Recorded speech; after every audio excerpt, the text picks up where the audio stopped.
end of the top 10 where that shook out.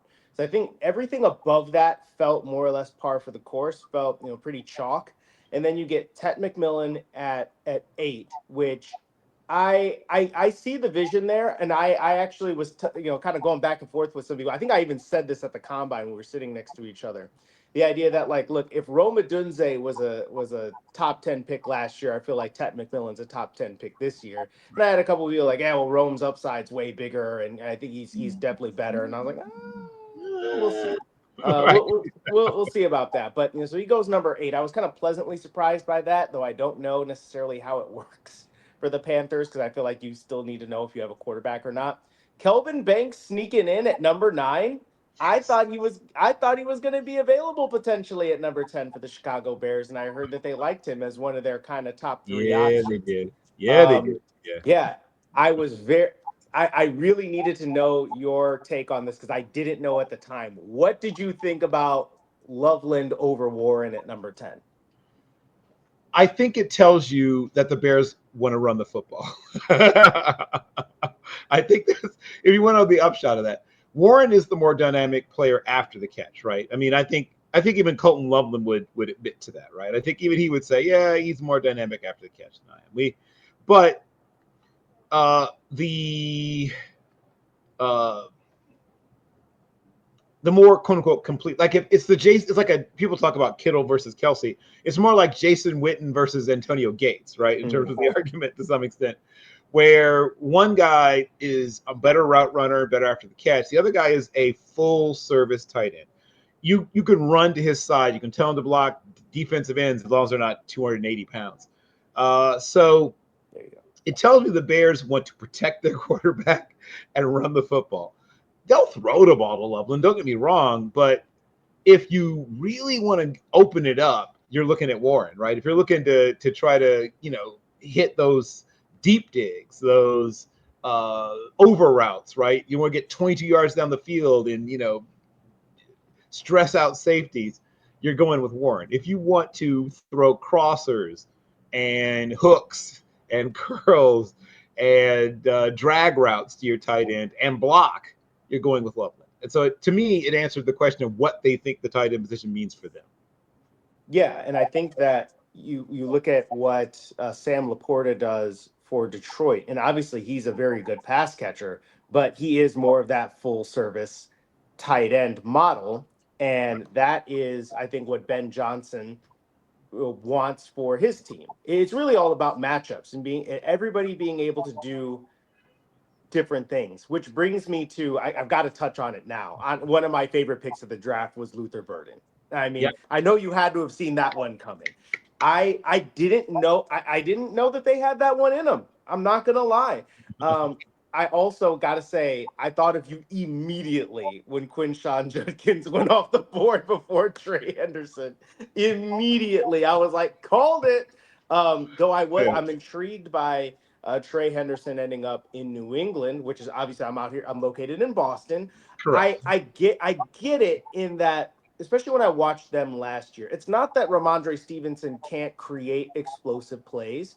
I think that the offensive line in front of him did not allow for explosive plays. I think Also he true. was one of the worst running backs in the league in terms of yards before contact. I mean, he was just getting jumped constantly.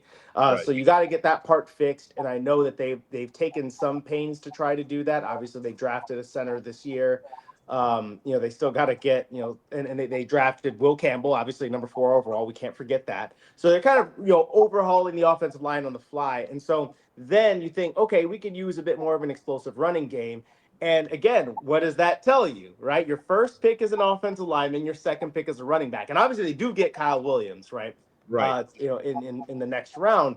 But I think people want an idea of what Mike Vrabel wants to do on offense, and a lot of people were like, "Well, he's got Drake May, so just because he ran the ball a lot with Tennessee because they had Derrick Henry doesn't mean they're going to do that in New England." And I'm like, "What evidence do we have to the contrary? I mean, look at the tree that he comes from.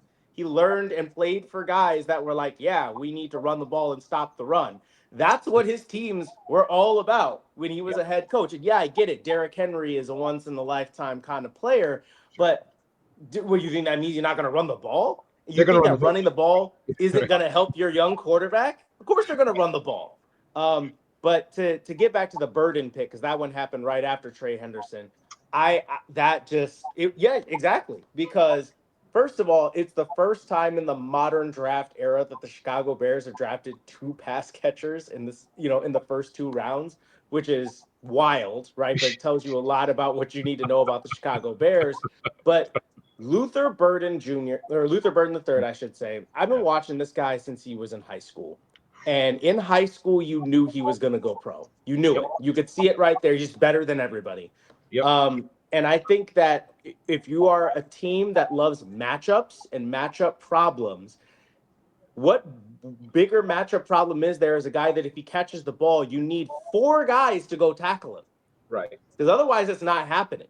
So Right. you could talk about the limits to what he can do in terms of route running. I know Steve Smith's got some stuff out there that you should definitely check out in terms of, kind of a scouting report. Obviously, he's got his take on it. You can have a different take. But I think that his ability as a just overall offensive football player and weapon, it reminds me of like a less chunky Deebo Samuel coming Right. out of the draft. My take on it is if he had left Missouri and transferred to LSU, he would have gone in the first 17 picks. That's my take on it. If he had been able to come out of the draft as a sophomore, yes, he's a top 20 pick. Right. If he comes out as a sophomore, or if that last year is not, like I said, not Missouri, he goes to LSU, right? He's like, it's been Yeah. fun. Thank you, Missouri. I'm taking my talents to Baton Rouge, where, I mean, the quarterback play wasn't exactly great there either, but it was slightly more consistent. No offense, than what he had at Missouri. He put up with some stuff at Missouri, man. The quarterbacking was. I mean, Yeah. when you look It's back Missouri. fondly on when you look back fondly on the Connor Bazelak era, that tells you everything you need to know. Yeah, and I think you watch the film and you see Brady Cook spraying deep balls that should have been touchdowns, and you're just like, come on, bro. Like, literally, it's like you got the Ferrari parked in the trailer park. You know what I mean? Yeah.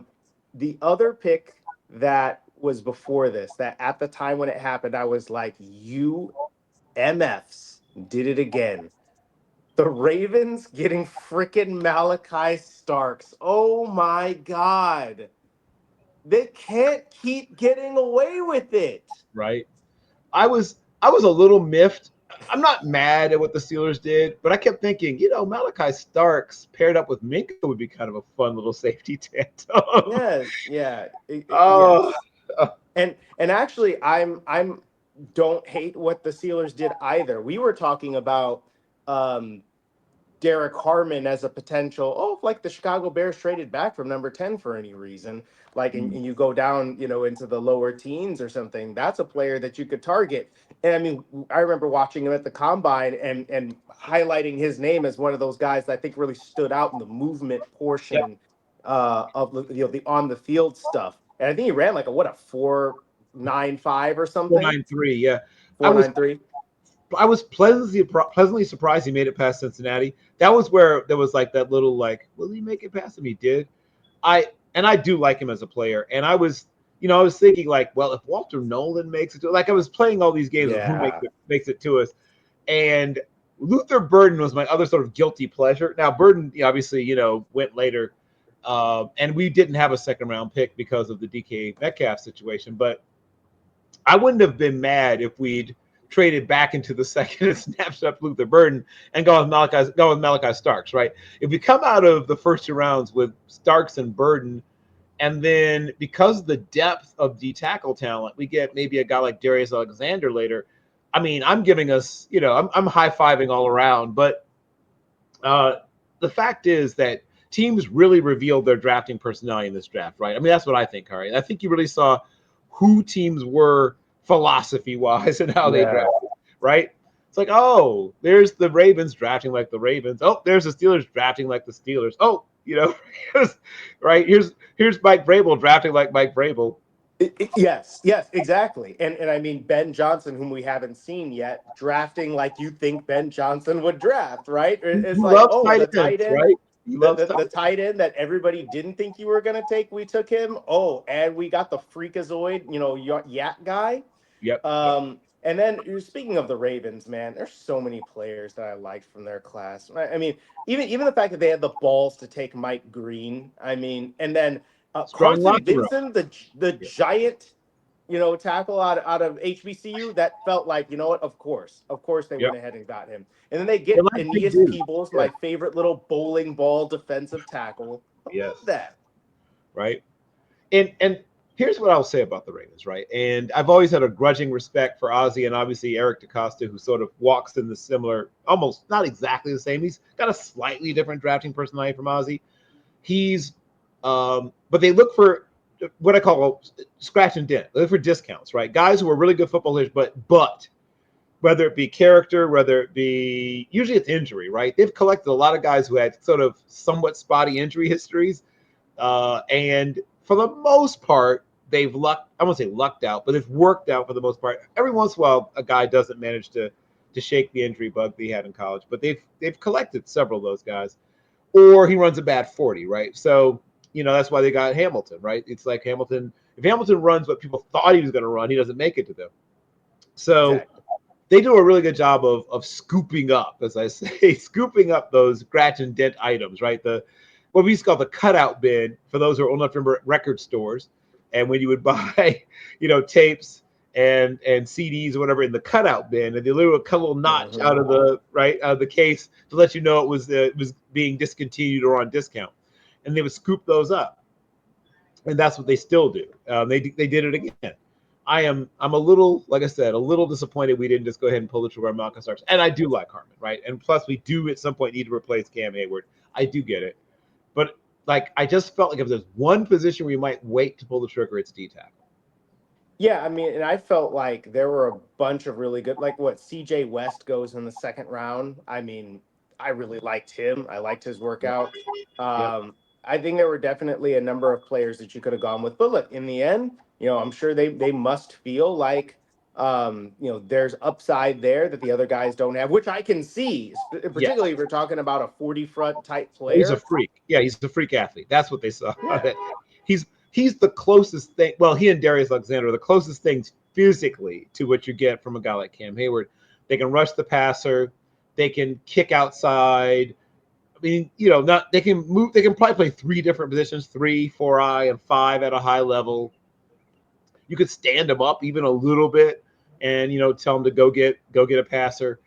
So yeah, you're getting a versatile piece, an athletic piece, and once again, assuming this guy has the right mentality. And I mean, one thing you can always say about Steelers players is they usually play hard, even if they're a little bit crazy. They play hard, right? And so they collected. I'm not shocked at all. When Jack Sawyer went off the board, my literal, I was doing the broadcasting for Team MBS. He said, "Of course he did. Of course he is." Right? I mean, Caleb Johnson. What more obvious Steeler is there, right? So Yeah. the Steelers did Steeler things in the draft. But let's go back to New England for just a second. So this is an important. I mean, every team's important, especially for teams that are trying to rebuild or fix or whatever term you want to use. Are there any things you think New England could have done better or more? With New England, I think I like the overall philosophy of what they did. I don't, again, with Will Campbell, I'm kind of like, you know, he could be really good, but I feel like he needs to be a bit anomalous to be great, given Mhm. the whole having the wingspan of a T-Rex kind of thing going on. But I think that on paper they fixed some of, or they found players for the most glaring issues that they had with the first few picks, minus Trey Henderson, which is a little bit of a luxury item. But again, makes your offense more explosive. You get your left tackle. You get another receiver, which you badly needed because your receiving core is just. I mean, coming into this year, I think the only receiver that you're like, oh yeah, that guy could definitely be on the team for next year is Demario Douglas.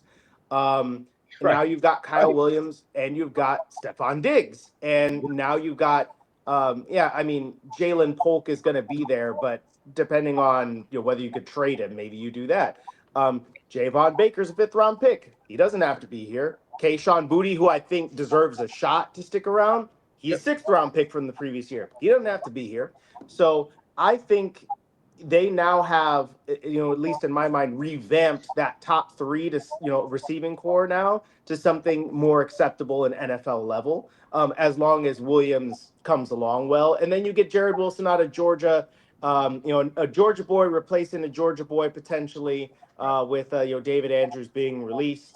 And I also think sneakily, the 4th-round pick, Craig Woodson, the safety. Uh, I think they needed depth at that position. I was I really happy to really see that. liked that pick, man. I really liked that pick. Another guy I sort of, half hoped would somehow make it to the Steelers.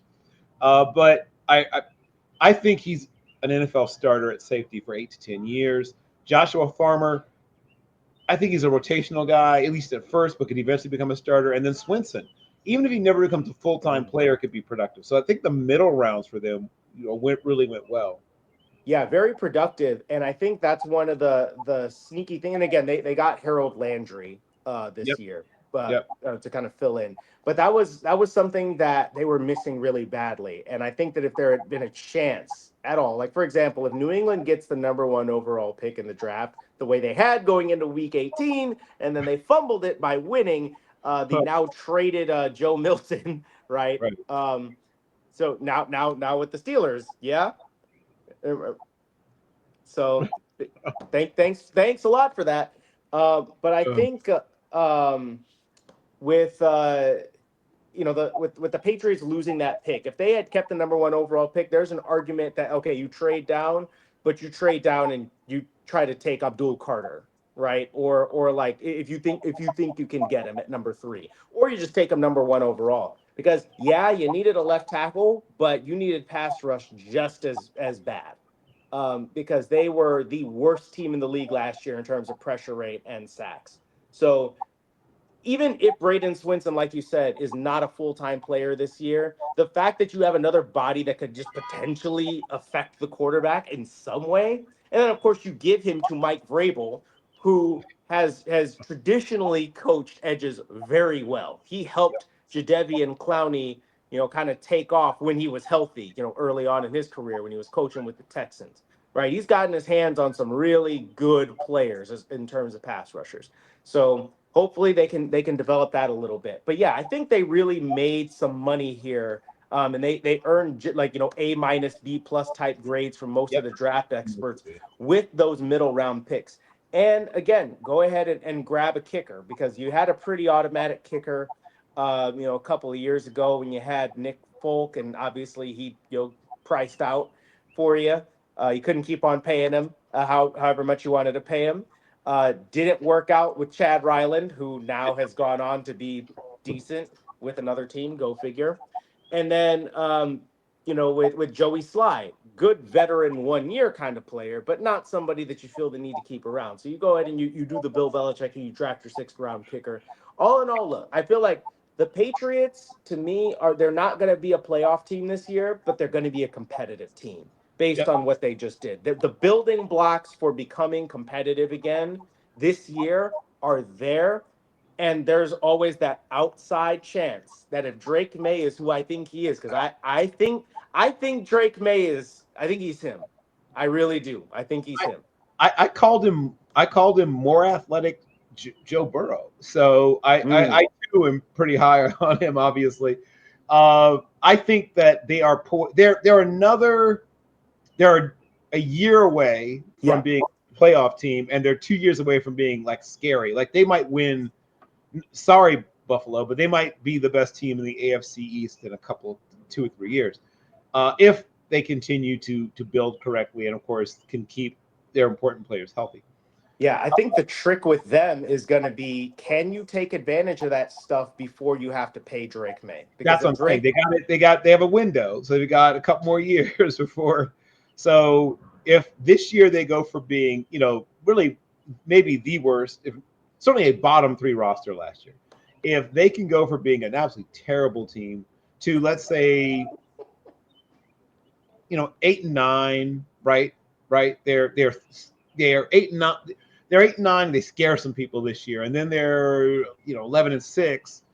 Then the year after that, they should be poised, for a shot to maybe, like I said, win the East and maybe push for a Super Bowl. So, is there any other drafts you want to really shout out on the positive side before we turn to the dark side? I mean, so obviously, I'm a Bears, Patriots guy in terms of the teams I mostly follow. Although I gave the Ravens because I thought the Ravens had themselves the Ravens did it again, as you said, right? Yeah, exactly. They can't keep getting away with it. I also want to say I like the idea of grabbing Armand Membo for Justin Fields. Get that guy some protection. He's been jumped a lot in his career. And obviously the Jets decided, you know what, we're not going to go ahead and draft a quarterback. We could, but we're not going to, and they're going to apparently see what they've got in him.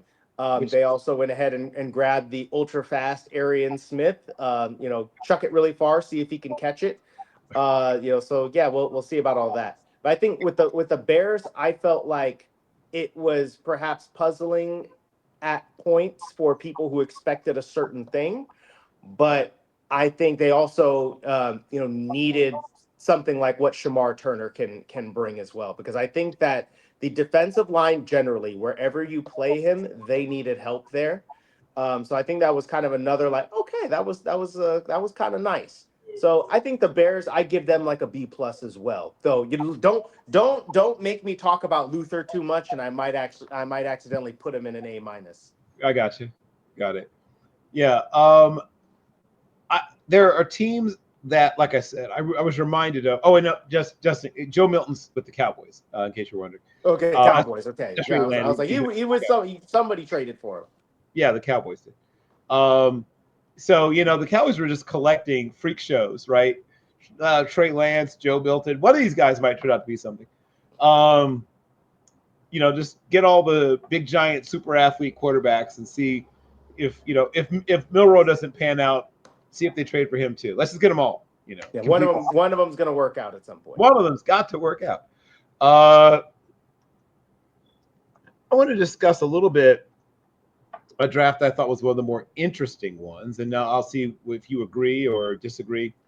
What did you think of what the Packers did? Because that's another team that is where the Patriots want to be in about 2 years. I think they're probably even further along, right? Because they've kind of been in that playoff sort of contention for a while.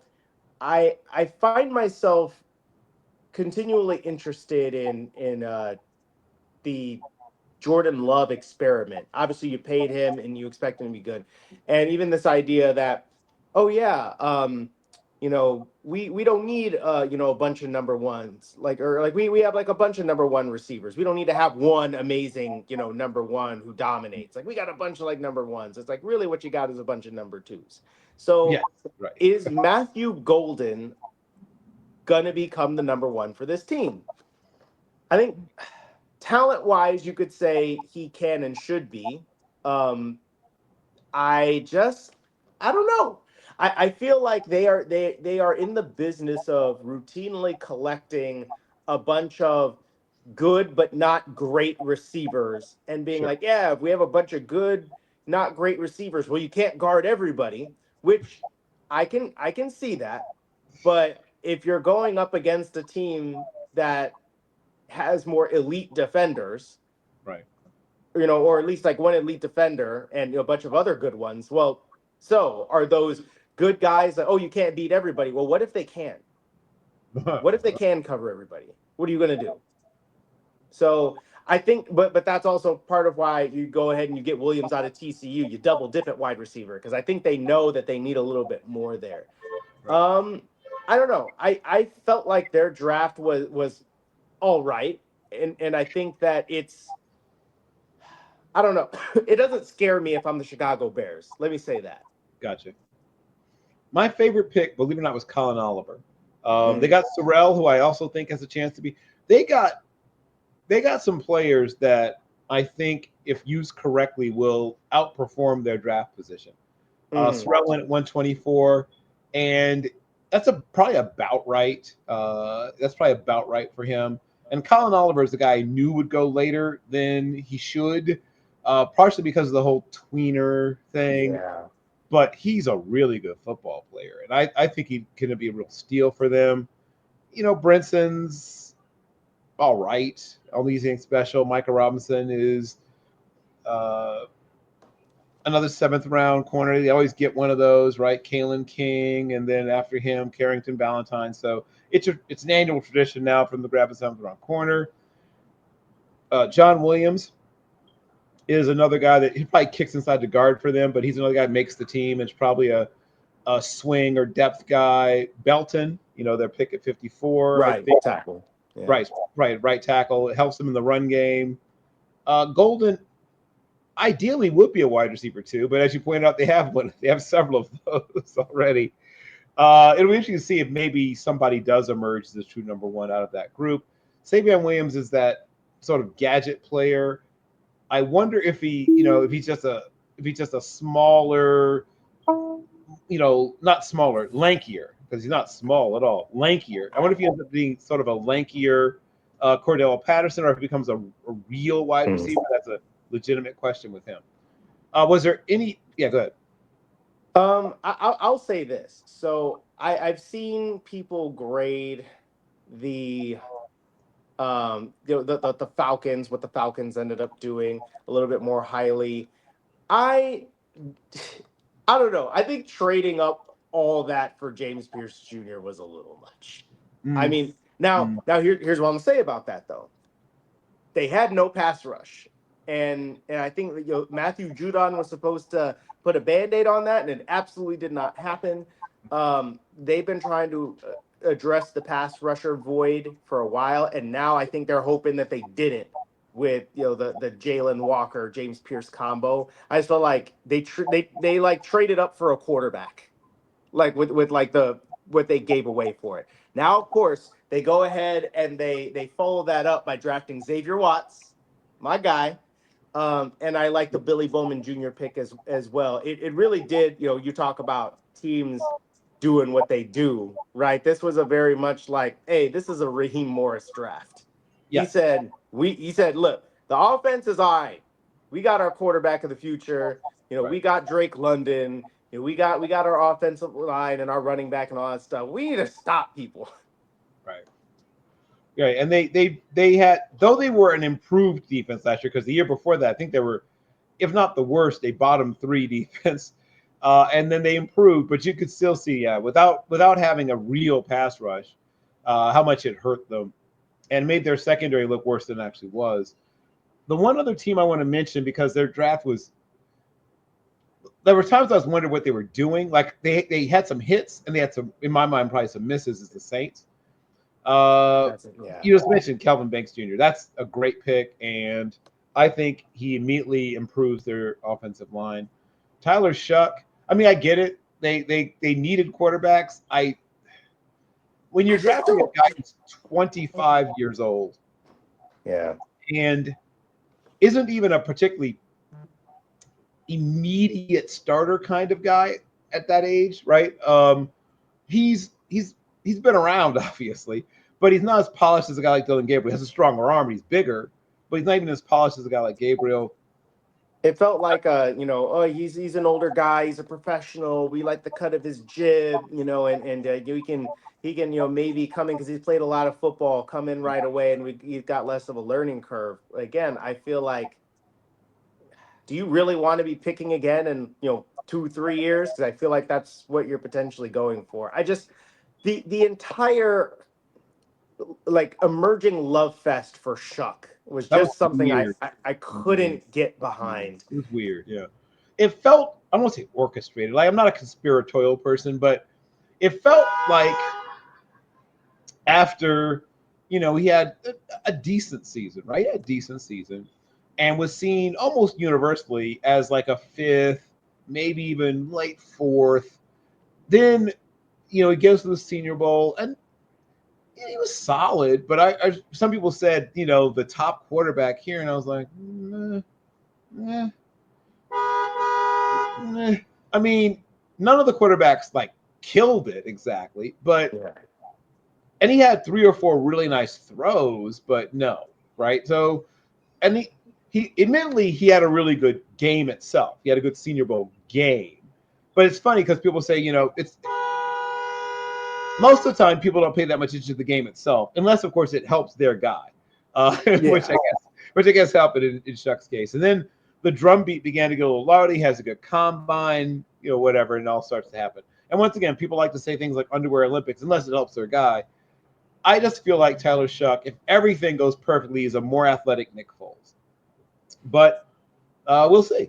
Eventually, and I like that, and I think it's hard to disconnect it from the Shadur of it all, because Yeah. I think that, Right. first of all, this is a draft where there's not a whole lot of high end quarterback talent. I think Correct. we talked about it down in Indianapolis, and it was like, okay, if Cam Ward were coming out in last year's draft, where does he go? And I say that he probably goes above Penix, and that's basically it, because he's not touching the top three.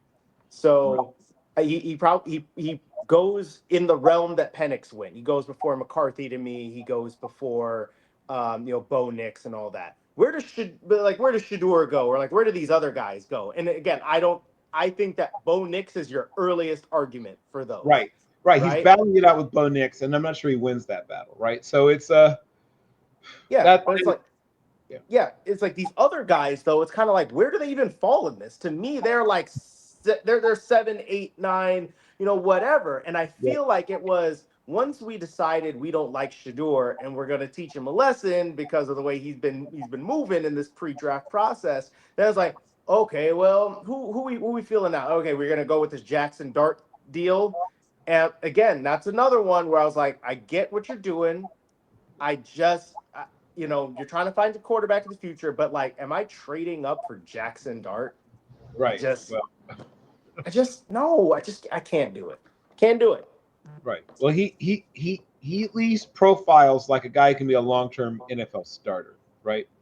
And to me he feels like a taller, quarterbackier, right? Since like somebody turned calling the term quarterbacky, he is very quarterbacky, right? Yeah. Got just enough swag, but not so much that it scares people. And Perfect. right, the perfect amount of swag, right? Like I'll give him credit for that. He knew just exactly how much swag to have. If he turns the notch another notch more, then people start to get a little nervous. And if he turns it down, then they wonder if he's the guy. He nailed the swag meter, right? He killed it. He has I think maybe the second strongest arm in the whole class. So there's that. He's a good athlete. He's a tough guy. He played some safety in high school. Good athlete. Yeah, he's gonna take that beating, and he's gonna like it. He's clearly not afraid to take a beating. He ran the ball. Like I said, I thought him as like a slightly taller, slightly less sort of boxy built version of Baker Reagan Mayfield a little bit, right? I mean, It's perfect. It's perfect because he's you got didn't some real you didn't say it Bakerish. before. You, Yeah. you didn't actually say the comp before, but I'm over here thinking he's gonna say Baker. Well, because I mean, even I was in my mind before, and I just had to work up the courage to say it out loud. I've been thinking he's Bakerish for a while now, because he's a little taller and quarterbackier. There was oddly less of a debate over what he'll be than Baker, right? Hmm. There was a lot of furor over Baker and Yeah. his story, whatever. Dart, I first saw him. In fact, I saw him because I have high school guys in my inbox, telling me to check him out before he gets to USC. I checked him out a little bit, and I could see the athletic ability of the arm and all that kind of stuff. And once again, he has a chance to be. I don't think we're talking Hall of Fame or even multiple All Pro, but I think he could be a long-term starter. Yeah. And when you've suffered through like Daniel Jones and Tommy DeVito, I can see you saying to yourself, he probably it's like the whole by comparison. You're gonna really feel excited by comparison than what you've had trotting out on the field and getting under center. So there is that, right? It is definitely better times for you as a Giants fan. And then the last few guys I'm going to talk about for the Saints, Broughton is exactly what you think he is. I think he's going to. I mean, like some players, their floor and their ceiling is like that far apart, right? Vernon Broughton is the floor and ceiling on him is pretty close. I don't think he's going to be a bust. I don't think he's going to be fantastic, but he's going to go out there and be a part of your rotation. Eventually becomes a starter for 4 or 5 years, and then you replace him with a better player. Here's the guy I'm super excited about. Now, obviously, I am an ordained minister in the Sankarite Church. I am here to spread the good news of Jonas Sanker and the gospel. So I think he can play. I mean, he's not Malachi Starks. He's not quite that polished, but you can do some similar things with him. Not maybe to the same level, but he can play strong safety. He can run the box and really tackle in the run game. He can cover deep middle, though that's not the best part of his game, but he can do it. He tracks the ball well enough. I think he's probably number 3 in ball tracking, like ball skills amongst the safety group. If you can get excited about Billy Bowman, right? No offense to Billy Bowman, then you should be over the moon about a guy like Sanker, because Sanker can do everything Bowman can do and some things that Bowman struggles to do. I think he's going to end up being a starter pretty quickly.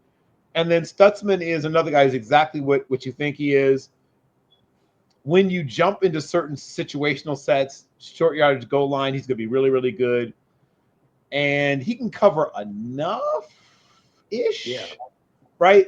But you don't love him covering tight ends, running backs. Like, you get a little nervous about some of that. But he went to a good situation room. Now, am I going crazy, or did they put an S by Quincy Riley's name when they announced the pick?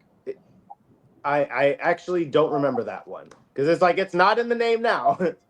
Right. Well, I don't think Quincy Riley's a safety. Now, if they play him at safety, that means they are playing him as that third safety, I guess, who's really a slot, a slot defender.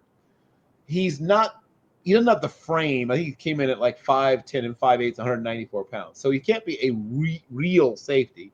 Yeah. But if you decide to call him a safety, then he's going to be, like I said, in that sort of third safety mold. I think he's a slot corner who could even be your field corner, in certain situations, things like that. Really good athlete, feisty, ball skills. There's a place for him. I think he has a solid, Avonte Maddox-ish kind of career. And because, once again, versatility. I mean, I don't think he's a real safety, but you can play him at safety if you want to. And then Devin Neal is a really good value pick. And he's not scintillating, right? He's not a guy that sets my blood on fire or anything like that, but does everything well, right? Doesn't have any, spectacular standout traits, but does everything well. And then Fadil Diggs is, once again, a good value pick. And as a situational pass rusher, I could see him getting on the field a little bit, maybe 20-something% of the snaps, 15 to 20% of the snaps, even as a rookie. Yeah, I think particularly with like the Stutzman pick, I was thinking to myself as you were talking about it. That's the kind of pick I feel like you make when you believe in your defensive line to eat things up, and then that's just his job. You just get downhill and you eat up. Yep. And I feel like that it requires a little bit more. I think, especially on the interior, a little bit more projection. Yep. For that, like with what they have, because I don't think they have that elite front right now. But if for example, like Breesy, continues to get better, maybe you've got an argument there. But I don't know. I feel like at the same time, though, we saw a little bit of a resurgence in, I think, good linebacker play. But again, you look at the teams that I think had some good linebacker play. They weren't in New England. I can watch that. I can tell you. But I mean, the teams that had good linebacker play, they were good up front.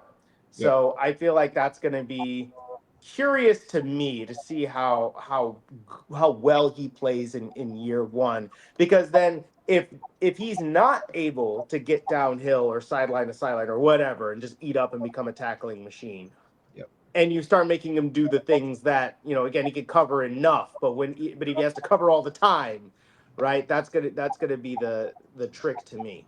I think that another thing, while we were talking about, just like one last thing, we are talking about that kind of arrangement, the Eagles, of course, eagling and getting like Ty Robinson. Yeah. Just another, just go that way. Just cause hell and go that way. Yeah.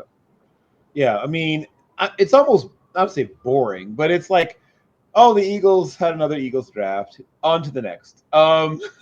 So we've, tell me what other drafts you feel like you would, like it's been eating at you to want to discuss, whether it be good or bad, that ones that you really want to dig into. And I then I'll mean, ask you to talk about some favorite players in the draft before we wrap up. so we haven't even talked about the Browns. Oh boy. I Oh mean, boy. Here it comes. so okay, so no problem with trading down. Nope. I think that's fine. And what is it like? Mason Graham's co-signed by Miles Garrett, which I mean, it's a damn good player. You put him Right. next to Miles Garrett. The grand pick is actually brilliant. That's a great pick. Yes. Yeah, and so I like that. I like Schlesinger. Or Yep. Schlesinger. I like that. Yep. I was a little surprised that it was the first pick of the second round off rip, but I like the player, and of course I like Judkins. I love that they did that. Yep. Of course that all but tells you Nick Chubb is gone, obviously, but the quarterback situation, I just I am so curious about what went into taking Dylan Gabriel before taking Shador. Because I just don't see it with Gabriel. I don't. And obviously it doesn't matter because you got Shador later anyway. But I feel like I literally texted somebody after the fact. I was like, I could feel like Shador beating out Gabriel in camp. So they're going to have a fascinating quarterback situation, right? So you went out and got Pickett in free agency. You've got Vincent Flacco, who is just 40 years of age, just rounding into his peak. And when you think about, now Dylan Gabriel's not literally 40, but he's another one of those older quarterback prospects. Shador is 22 and a half, I think. He'll turn 23 either early in the season or before the season begins. And of course, Kenny Pickett, I think, is 26 or 27 maybe. Yeah, because Kenny Pickett was old coming into the league, Right. and then immediately started being bad. Right. Or rather, starting in year 2, he started to be particularly right. So you have this fascinating basket of quarterbacks. And yes, if Shador pulls through and becomes a 12-year starter, if he becomes, once again, swaggy Teddy Bridgewater, you're going to say this was a really good draft, actually, right? Weird, but good. Because they will have found a long-term starter, right, in the, at pick 144 in the 5th round.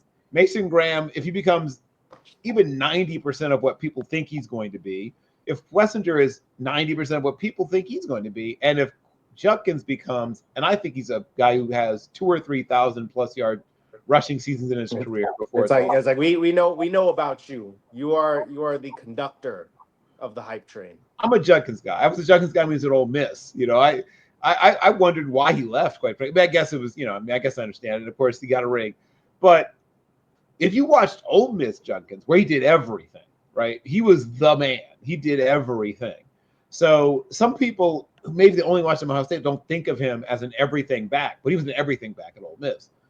And then Harold Fannin was a guy that at one point was battling it out for tight end 2, right? Yeah. For a lot of people.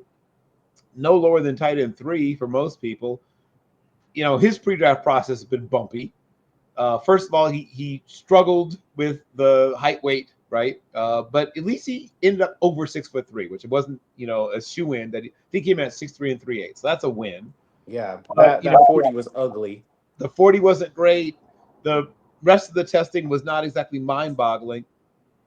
He had one really good number of all of his measured testing. And the rest of the pre-draft process was somewhere between average to below average for him. So but he's in a good situation. I mean, you have Joku as the main guy. He could be the move tight end, second tight end with them. Dylan Gabriel, future coordinator, maybe even future head coach. Once again, I call him Surfing Kellen Moore for a reason. He really reminds me of Kellen Moore. great at pre-snap reads, anticipation and touch throws, but on throws, especially like the deep outside the numbers and the bang eight stuff and some of those digs deeper down the over routes, like the ball gets there, but it's like coughing and wheezing when it gets there. And I wonder if a lot of those completions become interceptions at the NFL level. I mean, I looked at some of the balls he even threw at the combine and thought to Yep. myself, this is really not it. Right. So I think that, look, the Browns are in quarterback hell. There's really no other way to put it.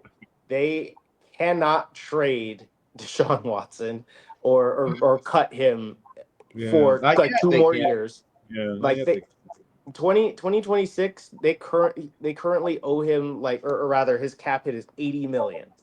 You are Right. in all kinds of hell with Deshaun Watson. Um, and then, so you got Flacco. Look, I feel like Flacco, you almost presume he's going to be the starter because I'm sorry, you can't start Kenny Pickett. That's just not a thing.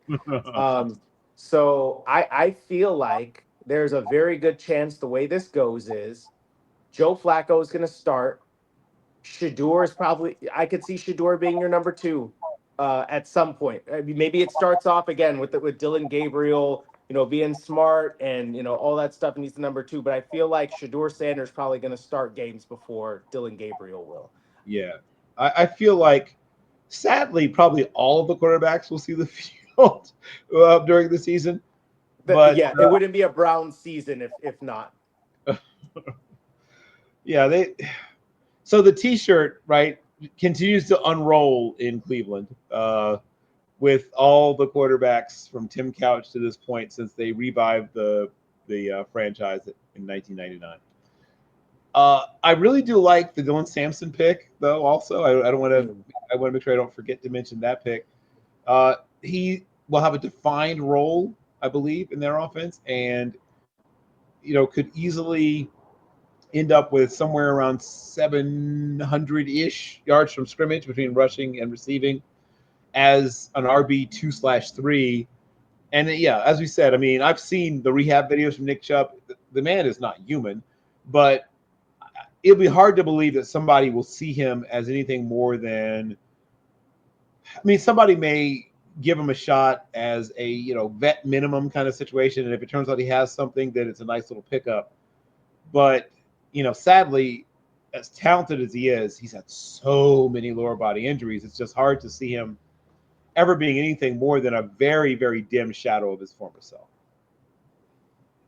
And it's curious because you hear some reports that, oh yeah, he might end up on an NFC North team, and I'm like, which one? I'm very curious.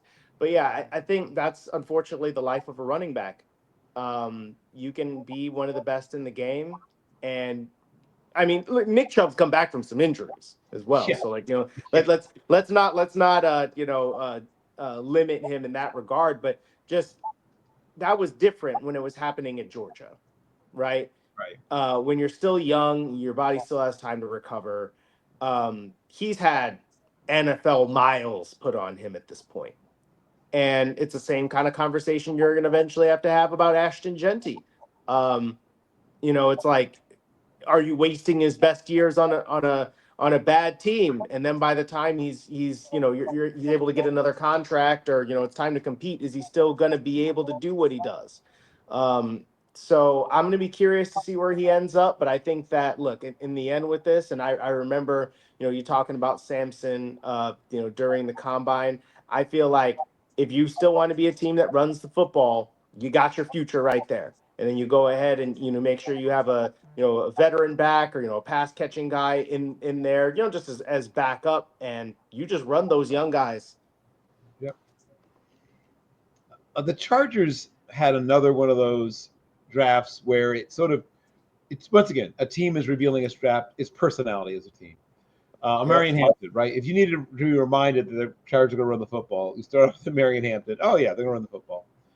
Then they go out and they still are looking for that big-bodied, true X receiver, and they might have gotten it right. We'll see what happens with Trey Harris. He tested a little slower, not bad, but a little slower than I was expecting. But he's a guy that definitely knows how to wall off defenders, go over them, kind of bully ball a little bit sometimes them. And we'll see if that translates. I mean, he's done in the SEC, but we'll see if it translates to the NFL. But he's a guy that has some, critical traits that people definitely like. Then you come to Jamari Caldwell, very solid selection. Another guy who will see the field instantaneously as a rookie, probably maybe as a rotational guy initially, but I think a future starter down the road. Kennard, situational pass rusher, maybe once it becomes more, later down the road. Keandre Lambert-Smith is an interesting selection to me. He's definitely raw. They seem to be comfortable with taking receivers who don't necessarily have a real mastery of some of the finer points of the position. I've noticed that, with the exception, obviously, of Lad McConkey. McConkey, right. So it's Lad McConkey, who's this tremendous technician, and all these other guys who are like varying levels of raw. That's a good way to put it. Right. And then I really like the Oronde Gadsden pick, right? Another feel old moment for me as I watched another son of a guy I scouted enter the league. Gadsden is once again, like we talked about the fan, the other guy, right? He's not going to be your primary or main guy at tight end, but he can be your other guy, move him around, put him in the slot at times, the wing, even the backfield, H-back action, put him in motion, get him in space, match him up on, nickelbacks and corners and watch him just, go over them. And then Branson Taylor, once again, they want to run the football. Ray Mickens Jr., a.k.a. R.J. Mickens, then another son of a guy I scouted. And I think, he's officially a safety, but I think he's going to play in the slot some. And then they finish up with Trequise Bridges, who I think might be mostly a special teamer. I don't know if he'll ever become a full-time defensive player. 7th round pick, so mostly more than likely you'll probably look at it that way. I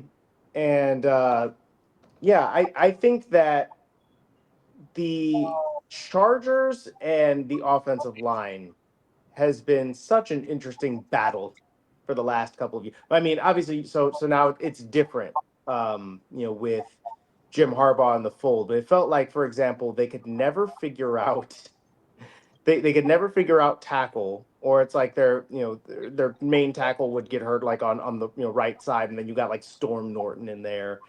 But it feels like right now their left side is solid. That's straight. You don't have to mess around with Zion Johnson, and Nope. and oh goodness, the tackle, his name is escaping me right now. Why is this happening? Rashawn Slater. There we go. From Northwestern. It's like I don't know why that was happening. And then look, it's always worth taking a flyer on a mid-round guard. You generally, I feel like, would rather do that than take Tyler Booker at number 12 overall, most likely. Which is hey, go Cowboys. I like the Kennard pick because look, I think you lost Bosa. You're re-upping with Mac to see what Mac has got. For his, I don't know, how old is he? Like 33, 34 now? Something like that. I think he's at least 34. 2011 draft, right? Or was it 14? Was it 14? 2014. Yeah. So he's in the 11th year in the league. So yeah, he's got to be at least in his mid. He's 34. Yeah. So he just turned 34. Right. So in order to make that, I think, defense work, you need 2 pass rushers. And so I think that you go ahead and I like that flyer. And he's another guy that I think kind of like Mac. Not that Mac doesn't, have any moves, doesn't have any bag, because he does. But he's a guy that just works to get at you. Right. And I think that Jim Harbaugh's been great at developing edges over the years, in the college ranks included. So look, he's that interesting kind of coach, honestly, where he's a former quarterback, right? Yep. But his knack for getting the most out of trench players, I find fascinating. I found, especially on when it comes to defensive edge guys, or obviously Mason Graham, coming out this year. right? He's a guy that Jim Harbaugh got to Michigan, right? And obviously there's Aiden Hutchinson when he was there. So I feel like getting like a guy who just has the motor and has the intensity, and then teaching him, Yep. um, I like that for a Jim Harbaugh team. Right. Right. Rashawn Gary. I mean, they've had some guys come through there. And yep, you have to remember what kind of quarterback he was, though, right? He was a tough guy, and he's recruited by Bo Schembechler, and then he plays for Mike Ditka. I mean, right? I mean, a lot of sort of punch you in the face kind of coaching, Yeah. playing for punch you in the face kind of football teams. So yes, the Chargers are trying to become a punch you in the face football team, and we'll see if it works. Because so much of modern football is not about punching you in the face. It's interesting to see the Steelers, the Ravens, the Chargers, the teams that are sort of zagging when everyone else is zigging. Well, I think the last couple years have been interesting in that the we've done the spread you out era and the high octane passing, and really defenses are like, okay, well, now we're just not going to let you do that. You can't throw the ball over the top. Now we're going to play with two safeties, and Yep. you're going to need to check it down. And I mean, what, through the first 5 games or something, it was the lowest average passing output for quarterbacks. I looked at it at one point. I don't know like when it eventually like kind of leveled out, but it was the lowest average passing yards per game in like, I don't know, 6 years or something like that. Yes. So the pendulum definitely swung back towards, okay, well, now we got to run the ball, which means if offenses want to run the ball now, well, defenses have to stop the run. Right. So now you see your Saquon Barkleys and your Derrick Henrys and some of these guys pop off with major seasons, and you see teams starting to run the ball down your throats. Well, now you got to stop it. So you got to flip that over, on the defensive line. But I think that's the thing. Jim Harbaugh has always been that guy. He was like that when he was at San Francisco the first time. Correct. They were a prolific. They had Greg Roman there, right? Prolific Yep. rushing attack. And I Yep. think that It was obviously a punch you in the mouth team on both sides of the football. Right. exactly. So he's won that way. He's gotten to a Super Bowl that way. I'm Right. sure that he's like, look, yeah, I get we got Justin Herbert, who's a top 10 quarterback. Absolutely. But to make life easier for him, particularly for some of these receiver and also with this receiving core that we're like, I don't know, what we entirely got here aside from Lad McConkey. You run the ball a lot and you run it well. Yep. 100%. There's two more drafts I am compelled to speak about. If there's some others you want to speak about, let me know. I want to touch on Tampa Bay, who made what I call a wide receiver defense sandwich, and then we could talk about. I want to talk about Washington, the Commanders, if they did the thing that maybe pushes them over the top as a contender. So you have a Mika Ibuka right on the top slice, and then the bottom slice is Tez Johnson, and then it's just defense in between. What did you think of the Tampa Bay draft? So I'm pleasantly surprised at Egbuka going in the top 20, because he definitely feels like the kind of guy that in other drafts you could see him dropping into the second round and immediately just like being a 100 catch guy a year, and people being like, why did he slip to the second round? What the hell was all that for? But instead they were like, no, he's good. We'll go ahead and take him now. I mean, and again, he could go to that team and immediately be like, helping prolong, Mike Evans' productivity. Not that he needs all that much help because he's awesome, but now you've got the underneath guy who's going to catch 100 balls, and potentially take that pressure off you. Benjamin Morrison is I'm a Notre Dame grad student formerly, so I've seen a lot of Benjamin Morrison. That guy's a dog, and I think that if he hadn't gotten hurt, obviously he goes higher Right. than what he goes. So getting him in the second round, I love that. I love it, because I think that he can definitely outperform that slot if he comes back and he's healthy. That's the big Um, hip injury. Yeah. Yeah. yeah. And I think that the one I want to skip to, right, is just because we talked about it so much when we were watching the wide receiver workouts. Tez Johnson going in the 7th round. I was worried he was going to go undrafted because when we saw that 40 time and we saw the measurements, we were just like, that's borderline undraftable, or that's like a priority undrafted free agent.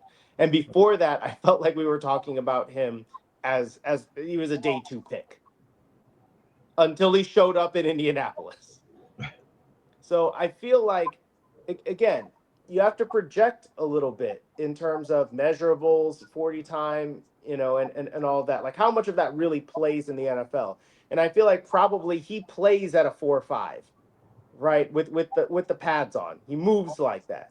Right. So if they can get a guy that can move and play like that, then I mean, maybe that eventually becomes a decent 4th option or 3rd option. My question is, what is he going to do um, when he's not playing offense? How much of an impact can he really make on special teams to justify keeping him around? Because I feel like I can see this setting up to where he's going to get cut and he'll be on the practice squad, and you stash him and see what he can develop into on offense. Right. When people bring up people like Tank Dell, they bring up people like Tutu Atwell. Those are both guys who had more straight line speed than Tez does. Tez may be even better at explosive change of direction. Well, it's close. I mean, Tank could turn on a dime too. But you're talking about a small frame receiver with okay, but not great acceleration. And that worries you a little bit. But his stop and start ability gives you reason to believe there's a place for him somewhere in the league. He definitely will have to contribute on special teams if he wants to stick on the 53-man roster. And I think that's going to be the biggest one, right? Is in preseason, right. Yeah, great. He's going to need to catch the ball. I want to see where he's lining up on special teams and what he's doing with it. Because, I mean, I'm sure he's going to be willing, but damn, I need to see something. I was a little surprised that Parrish was on the board for them at 84. That, I think, was their greatest value pick. It's like, you guys, Jacob. I mean, I'm not trying to call him, Rondé Barber or something crazy, but I think he's a future starter. I think David Walker may or may not become a full-time player at any point, but he's going to produce. This is going to be a guy that gives you between 5.5 to 8 sacks, even as a guy that only plays, 34, 35% of the snaps, because he's that polished and that precise as a pass rusher. He's one of the best pure pass rushers in the draft class. And if he goes to Arkansas instead of Central Arkansas, he's gone, even at his size, he's gone, 2 or maybe even 3 rounds before this. Elijah Roberts is a fun player. I don't know exactly what they plan to do with him. I mean, he'll get on the field. I don't know exactly doing what, right? But there's a place for him somewhere on that team. Yeah, I think because it's been buzzing around in my head because I know you wanted to switch to the Commanders, and I kind of want to. We can give it a moment before we do. Yeah, well, I was gonna say I kind of want to do it now because I just remembered. Right. So they took Josh Connerly with the first pick, and I had forgotten for a moment that the Commanders had also traded for Laramie Tunsil, and. And I mean, I love, honestly, the aggressiveness from that standpoint. Like, we are going to build the wall in front of Jaden Daniels. We are not going to let this backslide, kind of into a, sophomore slump sort of thing. We're going to protect him and let him, do his thing. And I love that aggressiveness with the number, with his second season overall, because you need to squeeze as much as you can out of that rookie season. So I Connerly was a guy that I think even my Bears fan friends were thinking, like, either you trade up into the back end of the first round, or this was like kind of a surprise potential, like late, or like mid-teens pick that I could have seen. Otherwise, I could have absolutely seen him going to the Chiefs, which in the end, Josh Simmons goes to the Chiefs, and I think that honestly that could be a steal. If Simmons is healthy, that's robbery. Right, exactly. But going back to the Commanders, another guy I liked when there was Caden Medrano, actually, the linebacker that they got in the 6th round. I know I had mocked him a little bit earlier than that, when I had been looking. So, nice get in the middle rounds. And then, of course, I think with Lane, that's another pick that I think I like for that team because again, you got Terry McLaurin and like De'Ami Brown, but I think you need to keep on searching for and Zach Ertz is still there, right? Um, Yeah, right, he's still there. So yeah, yeah. I think you still need to be on the hunt for more weapons for this guy while you've got the opportunity. Right. Yeah. So it was an interesting series of. I'll say the one thing that shocked me was not a single pass rusher. I was Mm. shocked that there was not a single pass rusher. Their pass rush, you mentioned Atlanta. The other pass rush that I thought was, amongst the worst I saw all year was also the Commanders' pass rush. Well, I mean, They yeah, that defense was gnarly right, they were for pretty good portions in of it. right. They get pushed from the interior, but they had nothing consistent going on the outside in terms of pass rushers. Connolly, fantastic value there. Trey Amos is going to definitely see the field. He's a good football player, especially going to play more press man. I liked that selection. Lane's an interesting pick. I think he is probably a wide receiver 4 who maybe becomes a 3 at some point, but I don't think he gets beyond that point, which is fine. I'm with you on Medrano. I think he's a special teamer slash. I mean, because you only have really 2 linebackers on the field most of the time, you probably won't be a starter this year, but can eventually develop into one. And then Krosky Merritt is an interesting player as well. A medium-sized back with some quickness and hasn't really been a receiver so far. Now, it doesn't mean he can't be that. Also, a guy that gets like the term I use, he's in the middle of the strike zone as a running back. Mm. Some guys nibble, right? You might tackle them, but you're not center cut. You're fouling them off. Not him. He got drilled a lot in college, and I don't know if that's a function of him not being super agile. I don't know. Like he's got quickness, but maybe he's not really great at knowing how to avoid hits. He's also a 24-year-old running back, so that doesn't always work out perfectly. But he is, obviously going late. I had some questions about why him, right? A little bit like, though I don't dislike him as a player, I had some questions about what about him stood out to them that much. But it's again, I get it. It's late. He had a decent 40, and once again, a former, you know, a guy that I sort of got to watch, throughout his career, and like some of you guys that transfer. But I feel like they like Virginia Tech kids. If you want a speed back, Baishal Tutin's faster, more productive, more everything. But Krosky Merritt is another guy that transferred up from an HBCU. I got to watch him in his HBCU career, and he had a nice run in his days before he transferred up as well. So I give them credit for finding a guy who I think he's powerful, like he's got some quickness. I just want to see what they do with him. I mean, I feel like, especially when you look at the Commanders' rushing attack, what is so much of it? It is, sort of that downhill beat you up with Brian Robinson. And so, like, from Right. that standpoint, I could see, Krosky Merritt fitting into that. Where, like, yeah, he got his butt kicked a little bit, but that's kind of like what they want. They're just go straight, get downhill. The Right. holes are going to be there. Trust them and move. Yeah. Right. He once again they have a type, right? Teams showed their personalities. I thought they might switch it up by going after someone who's a different type of running back, either go even bigger, like with a big bodied guy, or like let's let the Kal Mullins and Ollie Gordon, the third types, or go the Yeah. other direction with a true scat back. They did neither one. They went medium. They went with the Krosky Merritt, Coleman Ungai type. But were there any other draft classes before we close out that you wanted to hit on, or any particular players that you think are particularly interesting that you wanted to hit on? Unfortunately, I don't have. I can't go that much more into it because daycare pickup is right around the corner. Oh, I Um, understand. yeah, but it's actually my thoughts were actually on Monongai. Actually, because again, being a Bears guy, and I already mentioned the Josh Simmons one because I feel like that one Yep. could certainly be theft later on.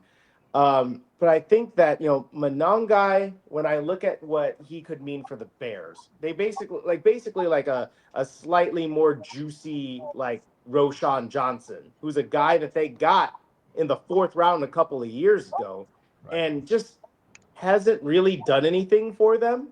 And look, having churn and burn at running back is natural. I feel like the value in that, whether they eventually move on from Johnson in terms of cutting him, or whether there's a team that's like, hey, we really like this guy and you could have a bigger role with us. Like, why don't we'll do a trade. I feel like Monangai could give you a lot of what you already have, but at a seventh round value. So I like that one. I know, like, one of my Bears fan friends who is just he watches literally every player. I think he's just like, yeah, I could absolutely, like, he's gonna make this team. Right. Agreed. Agreed.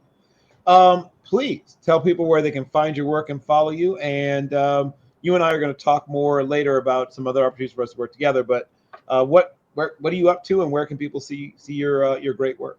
Most definitely. So you can find me on X at KD Thompson 5. You can find that similar handle over on Blue Sky if you prefer that. I write for Windy City Gridiron. So I write mainly about Chicago Bears, though eventually we will veer into other topics. And I was just talking with some people about it.